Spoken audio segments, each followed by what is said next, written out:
दोस्तों नमस्कार। दोस्तों मेरा नाम है धर्मवीर जारवाल और ये है आम आदमी पार्टी के मुखिया अरविंद केजरीवाल और दिल्ली के मुख्यमंत्री।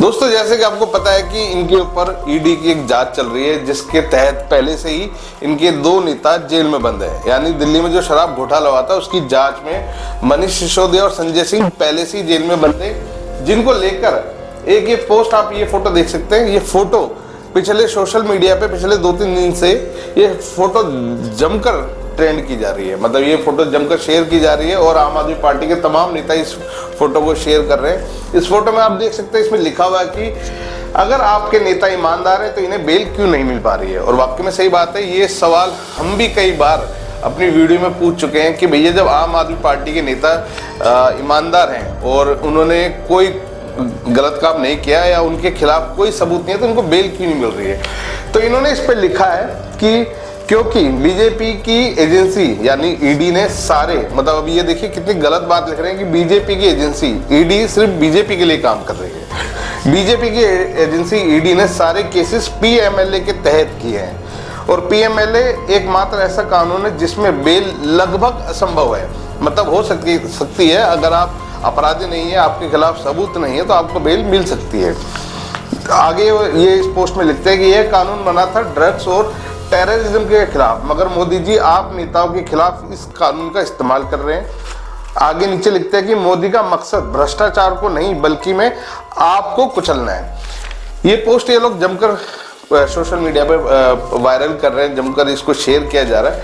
परंतु इस पोस्ट के साथ इन्होंने दिखा दिया कि ये लोग किस तरीके से दिल्ली की जनता को भ्रमित कर रहे हैं, बेवकूफ़ बना रहे हैं।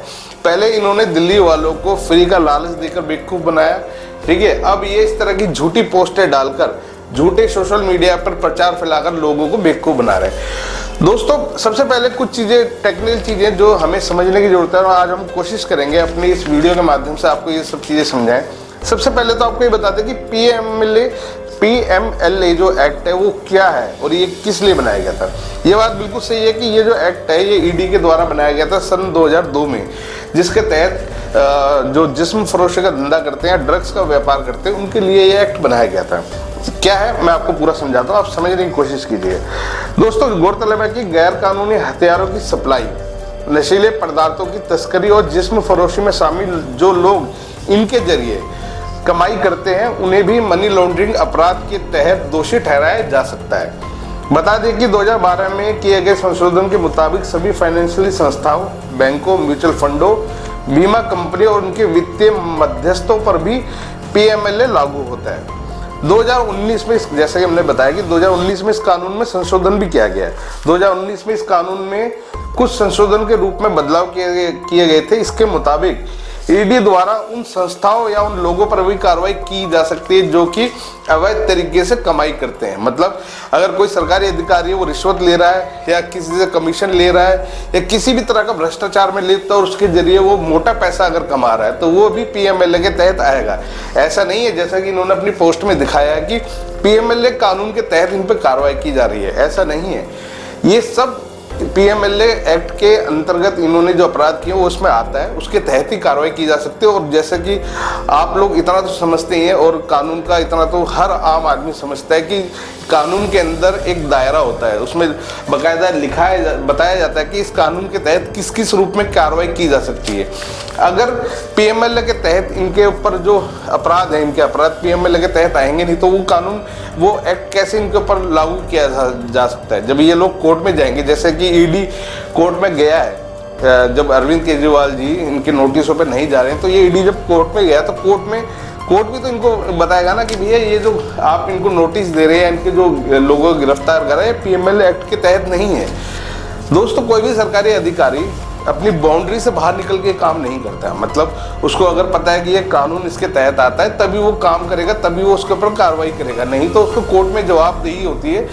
कोर्ट में जज के आगे वो क्या कहेगा। खैर दोस्तों ये तो पीएमएल हुआ। अब दूसरी बात करते हैं मनी लॉन्ड्रिंग की, क्योंकि अधिकतर लोगों को यही नहीं पता कि मनी लॉन्ड्रिंग होती क्या है। हम आपको आसान भाषा में समझाने की कोशिश करते हैं कि मनी लॉन्ड्रिंग होती क्या है। तो दोस्तों सबसे पहले समझ लेते हैं कि आखिर में मनी लॉन्ड्रिंग क्या होता है। तो बता दें कि गैर कानूनी तरीके से कमाई गई ब्लैक मनी को कानूनी तरीके रूप से कमाए गए धन के रूप में बदलना है। यानी ब्लैक मनी को व्हाइट मनी में बदलने को ब्लैक मनी लॉन्ड्रिंग कहा जाता है। अब ये मनी लॉन्ड्रिंग होता कैसा है, इसका मैं आपको एक बहुत ही सिंपल आसान तरीके से समझाने की कोशिश करता हूँ। जैसे मान लीजिए आम आदमी पार्टी के नेता जो मनीष सिसोदिया है, इन्होंने ब्लैक मनी के रूप में मान लो 50 करोड़ रुपए कमाए। ये मैं मानने की बात कर रहा हूँ, मैं इनके ऊपर कोई आरोप नहीं लगा रहा हूँ, मैं सिर्फ एक मानने की बात है। मान लीजिए उन्होंने 50 करोड़ रुपए मनी लॉन्ड्रिंग से रिश्वत में कमाए, ठीक है। उसके बाद अब ये पैसे इनको चाहिए, इतना पैसा किसी से कैश नहीं ले सकते, और लेके रखेंगे तो कहाँ, किसको कैसे बताएंगे। और दूसरी बात है, इतना बड़ा कैश अगर रखें और कल को रेड पड़ जाए, पकड़े गए रेड हैंडेड, तो वैसे ही मरे।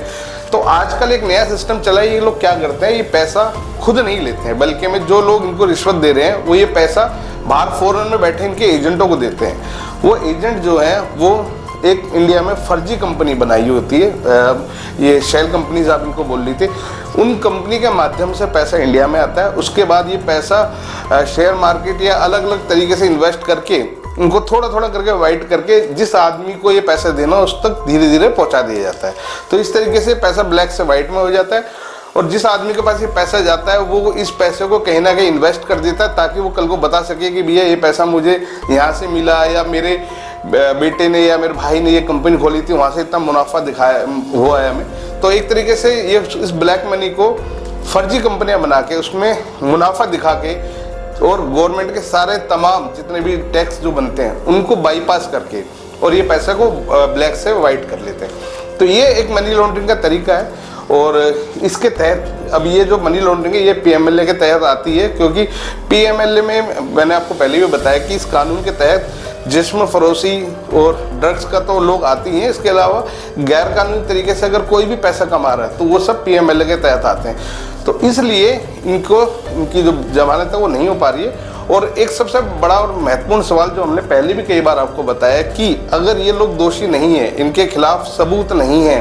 तो कोर्ट इनको बेल क्यों नहीं दे रहा है। ऐसा नहीं है कि खाली पीएमएलए के तहत इनकी गिरफ्तारी होगी तो अब इनको जमानत नहीं मिलेगी, ऐसा नहीं है।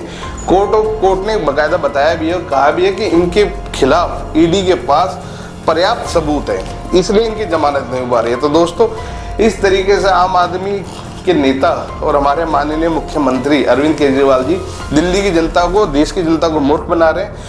तो इनकी बातों में आने से पहले, मूर्ख बनने से पहले एक बार सोच विचार जरूर कर लें।